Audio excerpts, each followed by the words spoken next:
Hey out there, I'm Jennifer Morrison.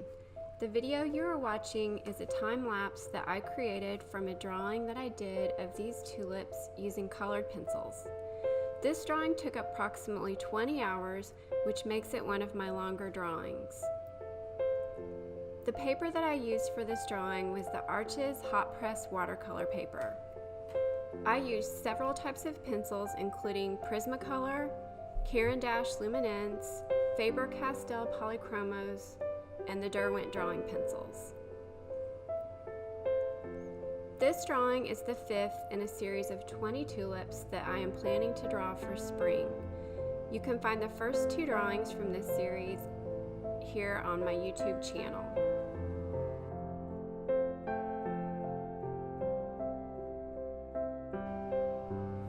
For these tulips, I worked petal by petal, layering in the shadowed areas with the colored pencil, and then going over each area with the medium tones. I tried to preserve the lightest areas until the end, and then either used a light purple or white or a light yellow on those areas.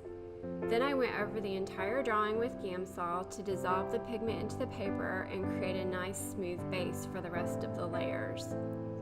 Sorry about the window lights you can see causing a shadow on my paper. I draw right in front of the window with the blinds, and sometimes that happens before I notice it. On the next layers, I darken the shadow and add more colors and details. Finally, I used the Derwent electric eraser to roughen up the petals that needed it and create the look of texture. Then I went over those areas with a lighter pencil.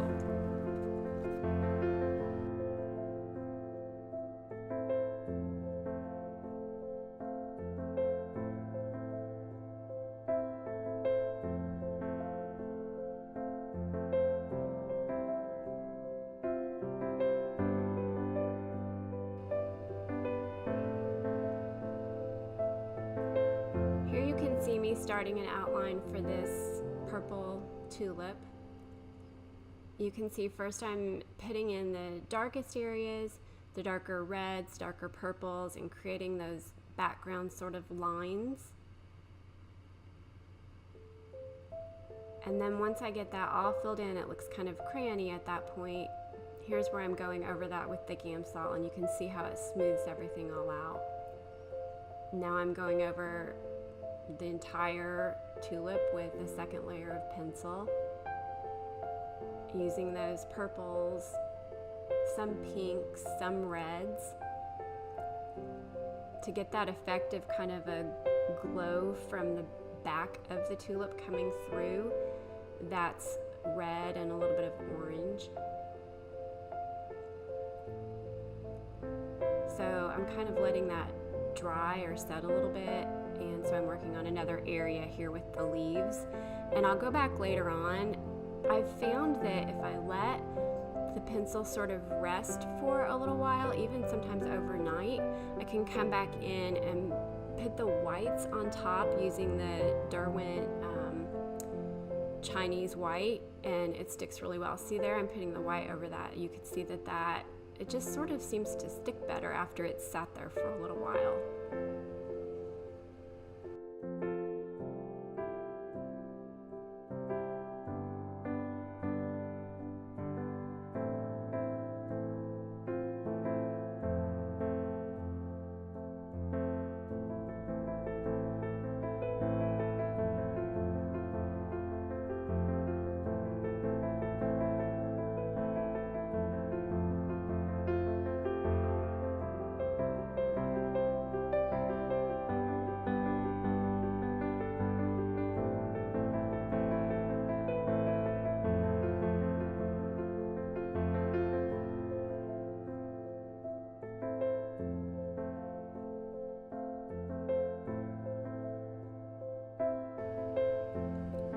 So if you follow me on Instagram, I mentioned that I made a huge mistake in this drawing that is coming up in just a minute.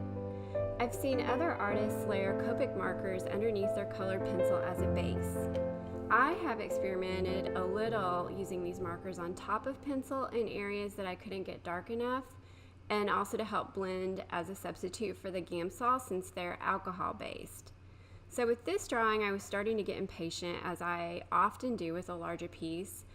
Drawing with colored pencil can be very relaxing, but also tedious if you're trying to hurry, which for some reason I was. So I was getting impatient and thought I would try to put down a layer of the orange Copics on the tulip and then go over it with the colored pencil without testing it first. So this looked awful. I had huge, thick, cartoony lines that stood out so much compared to the other tulips around it that were delicate and subtle. And I panicked a little bit and came very, very close to actually throwing this drawing out after about 10 hours of work. Here's where I'm doing that. You can see me put the Copics down. Ugh. So I didn't even record the rest of that tulip because I wasn't even sure if I was going to continue on here. But I wanted to tell you what I attempted to do to fix it. So first, I tried saturating the area with the Gamsol, hoping that it would kind of lift some of the marker off. No. Then I tried erasing the marker. No, again. Next, I tried using a colored pencil blender tool to scrub out the marker. Again, no. Then I tried toning down the heavy lines by going over it with a lighter colored pencil. I tried all three that I commonly use, the Polychromos, Luminance, Prismacolor. And so of these, the Luminance helped a little bit. I could use the lighter orange. It's sort of a peachy color, and it helped tone it down some, but not that much. And it's still, I don't love it, but what I decided to do was move on. And my hope was that in such a busy piece with so many areas to look at, that most people would not notice the harsh lines on the one tulip. So honestly, I think it's fine. I still think that the marker as a first layer could be a good technique, but I've seen so many people use it that it might be better on a different paper, or something else that they're doing differently that I just don't quite understand yet. But the lesson is always try out a new technique on a separate piece of paper before you apply it, especially in the middle of a 20-hour drawing. So I won't make that mistake again, especially with something as unforgiving as marker.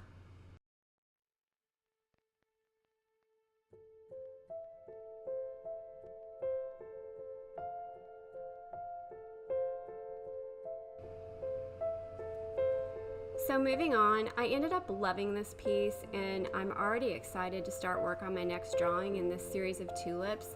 I'm planning to do at least 2 or 3 smaller drawings before I tackle another large piece, and I should be uploading all of these here on YouTube and on Instagram, so you should be able to see those coming up.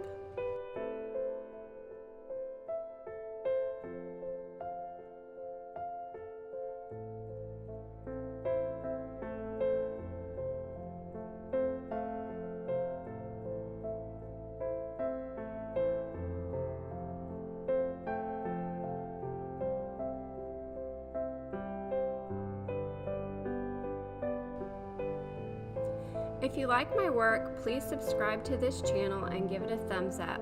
I also post all of my drawings on my Instagram page under Jennifer Morrison Art. On Instagram, I post in-progress shots of my drawings, and I just started posting video time-lapse drawings on Instagram TV. If you have any questions for me, please post them in the comments and I will try to answer all of them. And don't forget to watch for the next tulip in this series, which should be uploaded sometime later this week. I hope everyone has a great day, and thanks so much for watching.